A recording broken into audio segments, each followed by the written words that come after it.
Sometimes the most dangerous things hide in ordinary gift boxes. I was sitting behind the wheel of my pickup, watching the jewelry store window across the street. The July sun was beating down so hard the asphalt seemed liquid.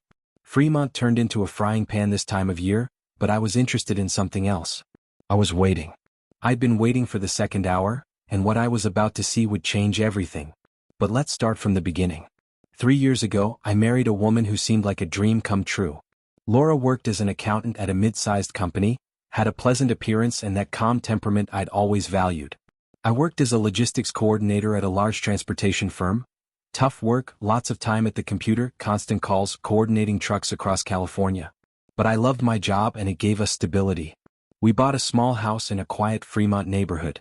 Nothing special, 3 bedrooms, a garage, a small backyard. But it was our home. A year later, our daughter Emma was born. Then our son Noah. Everything seemed to be going according to plan. I was building the life I'd dreamed of. Laura was a good mother. She took care of the kids, cooked dinners, kept the house in order.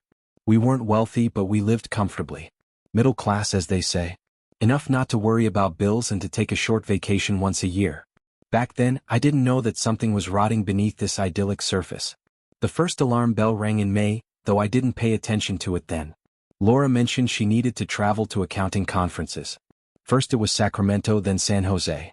She said it was important for her career, that the company paid for the hotel and expenses. I supported her, why not?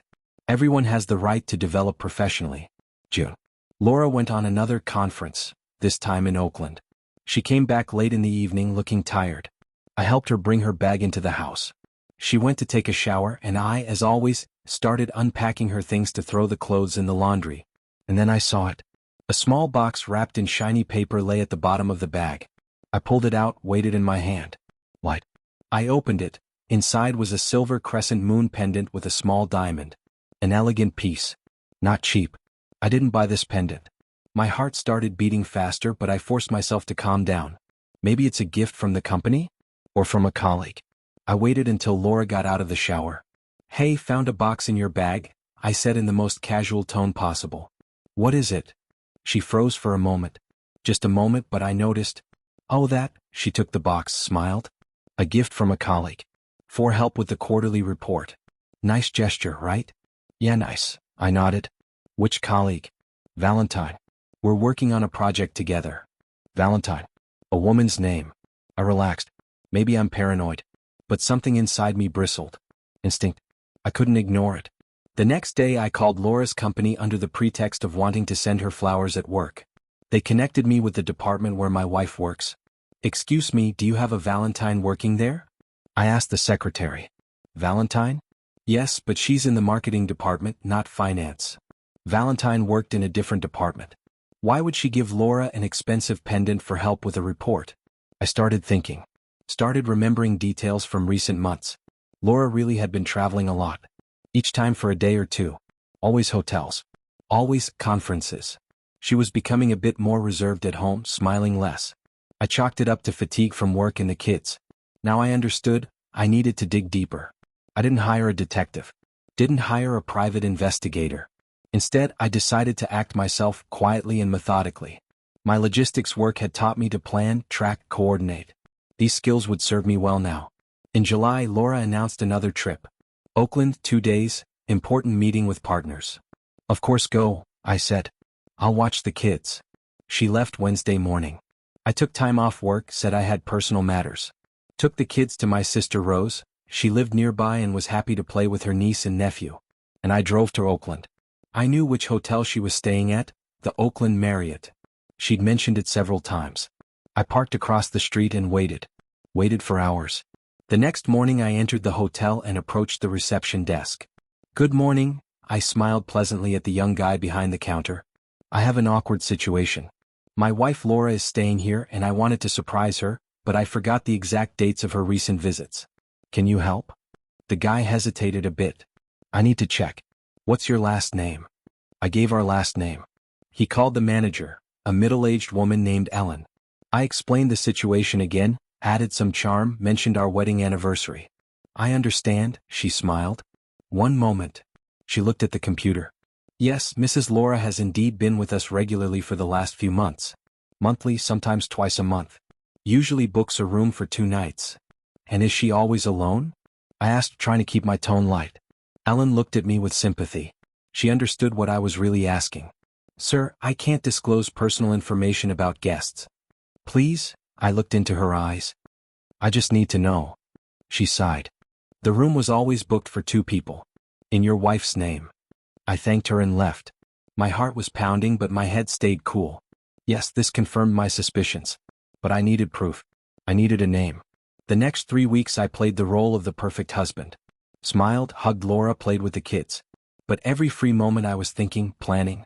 I created a fake social media account, started looking for connections between Laura and unknown men. Nothing obvious. Then I remembered the pendant. The silver pendant with the diamond.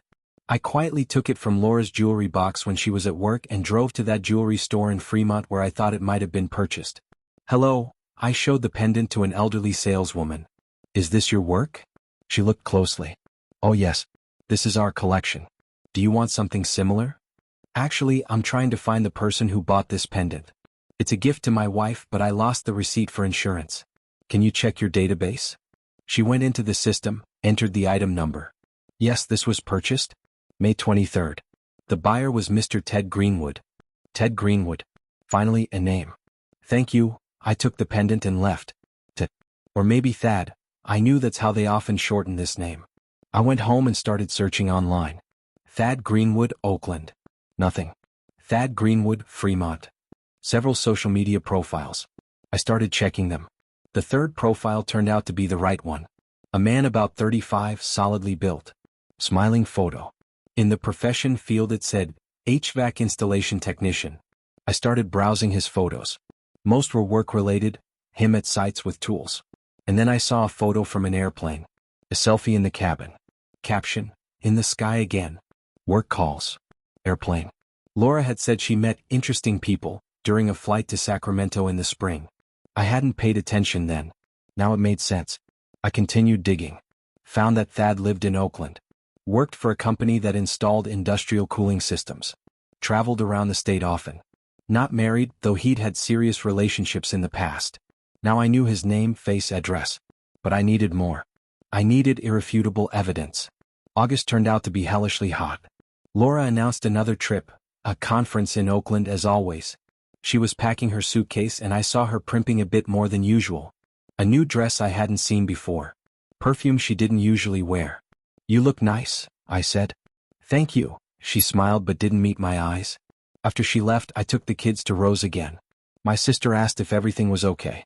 I said yes, just a lot of work. She didn't believe me but didn't insist. I drove to Oakland. This time I was prepared. I had a camera, a recorder, a notebook. I parked near the Marriott and began surveillance. Laura arrived around 4 in the afternoon. Entered the hotel alone with a small suitcase. I waited. At 6 in the evening, a pickup drove up to the hotel. Thad Greenwood got out. I recognized him from the photos. He looked confident, relaxed. Entered the hotel. I took photographs. An hour later they both came out together. Laura was laughing at something he said. They walked to a restaurant across the street. I followed, taking pictures. They sat at a table by the window, drank wine, held hands. My wife being held by another man's hand. I felt cold rage but forced myself to stay calm. Emotions later. Now just facts. After dinner they returned to the hotel. Together. I waited until morning. They came out at 9 together again. Had breakfast and then Thad drove off while Laura returned to the room. I had photographs. I had a name. I had dates of hotel visits. But I wasn't going to just come and make a scene. I wasn't that kind of person. I was a logistics coordinator. I planned complex routes, anticipated problems, found optimal solutions. And now I needed a plan. The following week I made an appointment with a divorce attorney. His name was Hector Perez and he had a reputation as a tough professional. I showed him the photographs, told him about the hotel records. This is clear evidence of infidelity, Hector said. In California, it doesn't affect property division, but it can influence child custody and alimony if we present the case correctly. What do you advise? First, gather more evidence. Correspondence if you can. Financial records, whether she spent money on meetings with him. Show a pattern of behavior. And don't confront until you're ready to file for divorce. I nodded. That's exactly how I'd planned to proceed. The next 2 months were the hardest of my life. I slept next to a woman who was cheating on me. I sat at the same table, watched her feed our children, smile, talk about her day. And all this time I knew the truth. But I continued playing my role. I was an attentive husband. Helped with the kids. Asked about her work. And secretly I gathered information. I installed software on our shared computer that recorded all passwords. Got access to her email. There I found letters from Thad. Dozens of letters. They planned meetings, discussed hotels, wrote to each other about how much they missed each other. In one of the letters, Laura wrote, "Can't wait until we're finally together. I'm tired of this double life." Double life. She wanted to be with him. Not with me. Not with our children. With him. I printed all the letters. Saved them on a flash drive. Gave copies to Hector. "This is more than enough," he said. "When do you want to act?" "Soon," I replied. "But first I want to make sure of one thing." I met with our friend Gary. He worked as a real estate appraiser. I asked him to unofficially appraise our house. "Why are you asking?" He looked at me suspiciously. "Just curious," I shrugged. He gave me a figure. The house was worth much more than we'd paid for it 3 years ago. The real estate market in the Bay Area was growing. I also checked our joint accounts, credit cards. Laura wasn't spending much on her romantic trips. Hotels were paid for by the company, at least that's what she said, and restaurants and small expenses weren't large enough to raise suspicions. Don't forget to subscribe to this channel and click like if you enjoy this story. I always read your comments and analyze which stories you like best so that I can create better stories.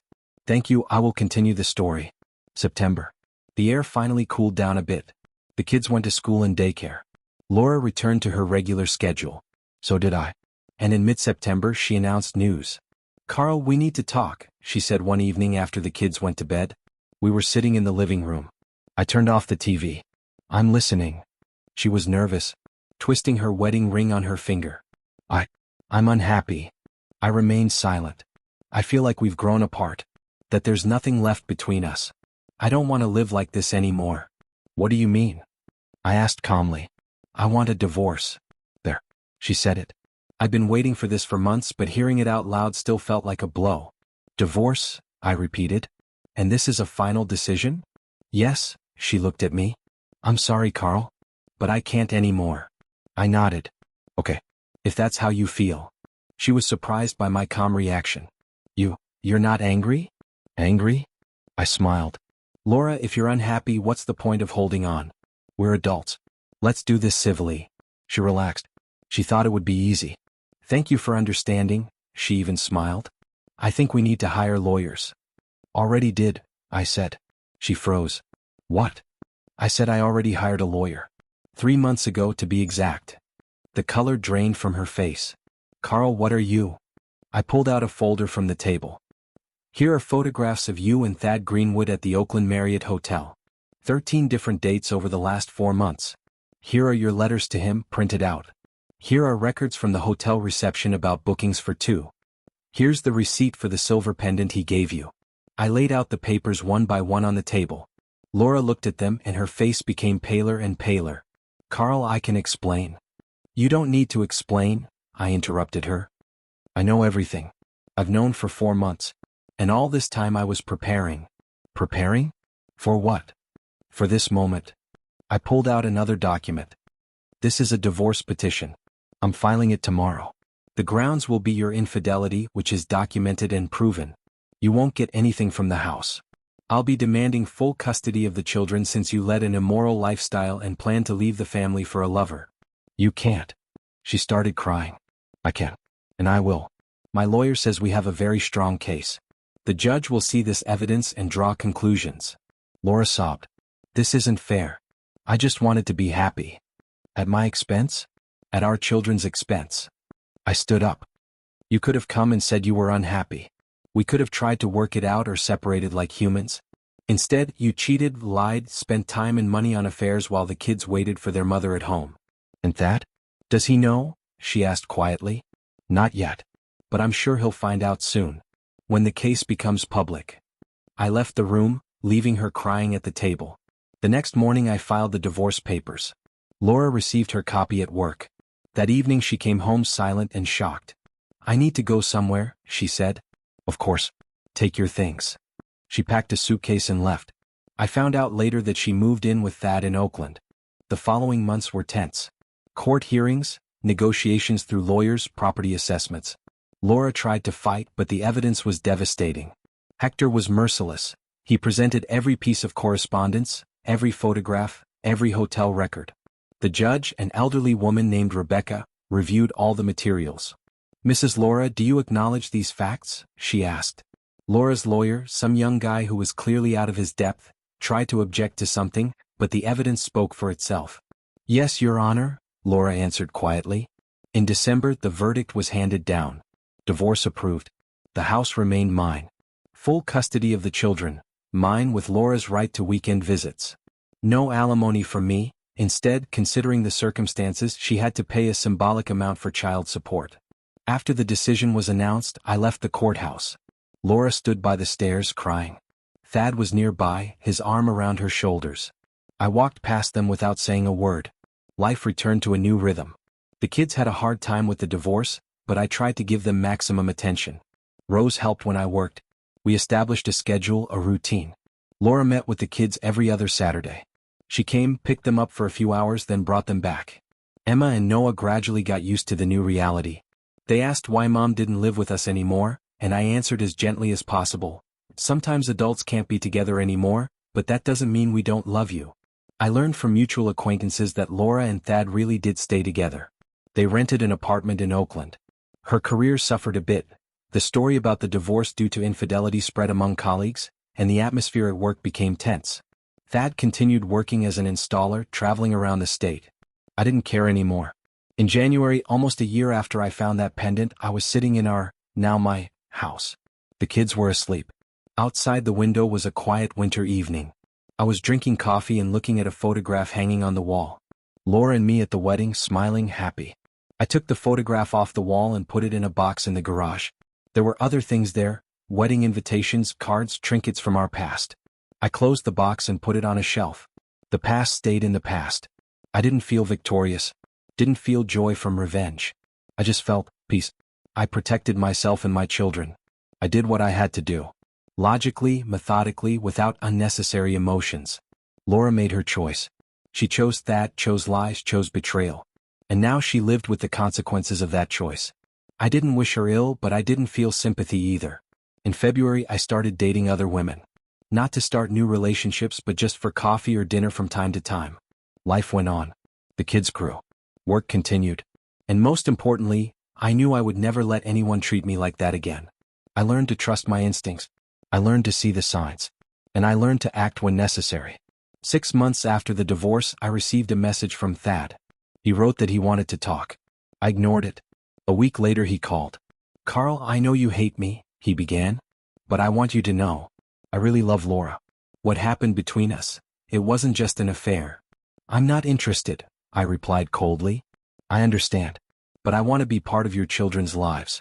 I want—" "You won't be part of my children's lives," I interrupted him. "You see them when they're with Laura, but that's it. You're not their father. And you never will be." I hung up. Life went its course. Emma went to 2nd grade, Noah to 1st. They adapted better than I expected. Laura continued to meet with them regularly, and I never tried to prevent it. They were her children just as much as mine. But one day in March, when Laura brought the kids back after another visit, Emma said something that surprised me. "Dad, why does Mom cry when she brings us home?" I crouched down to be at her eye level. "I don't know, sweetheart. Maybe she's sad. She says she misses us. And you too." I didn't answer. What could I say? In April, Rose invited me to dinner. Her friend was there, a teacher named Kate. We talked, laughed. She was kind. For the first time in a long time, I felt like I could trust someone again. We started dating. Nothing rushed. Just two people getting to know each other. The kids loved her. She was patient, attentive. In May, almost a year after the divorce, I accidentally ran into Laura at school. We both came to pick up the kids. "Hi, Carl," she said quietly. "Hi." We stood silently. Finally she spoke. "I want you to know. I regret it. I regret what I did. How I treated you." I looked at her. She really did seem sincere. "I know," I replied. "But it doesn't change anything. I understand. I just wanted you to know."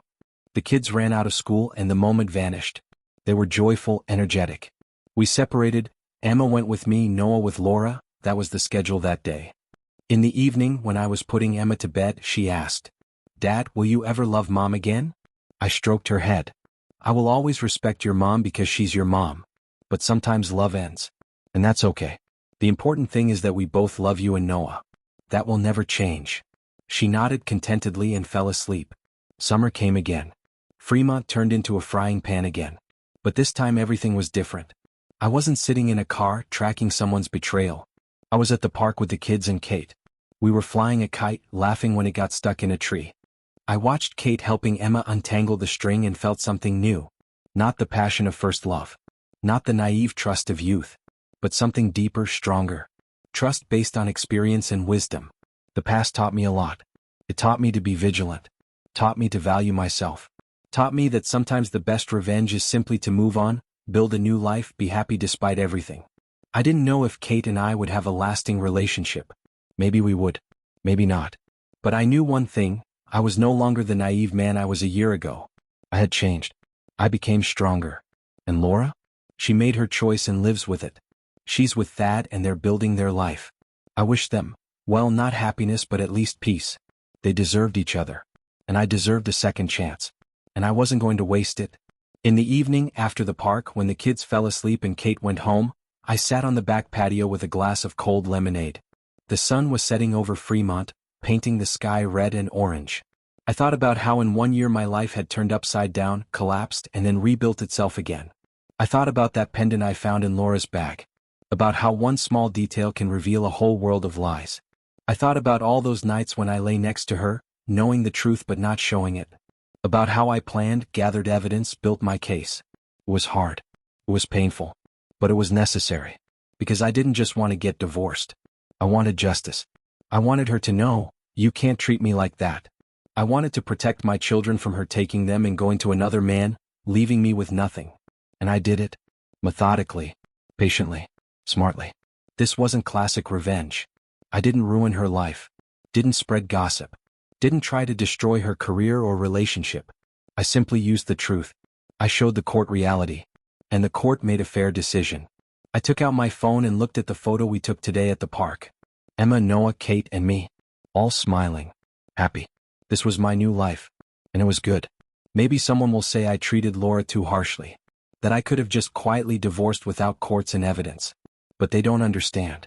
When someone cheats on you, lies to your face for months, plans to leave you and take everything you've built, you have the right to protect yourself. I wasn't seeking revenge. I was seeking justice. And I got it. And most importantly, I got freedom. Freedom from a toxic relationship. Freedom from lies.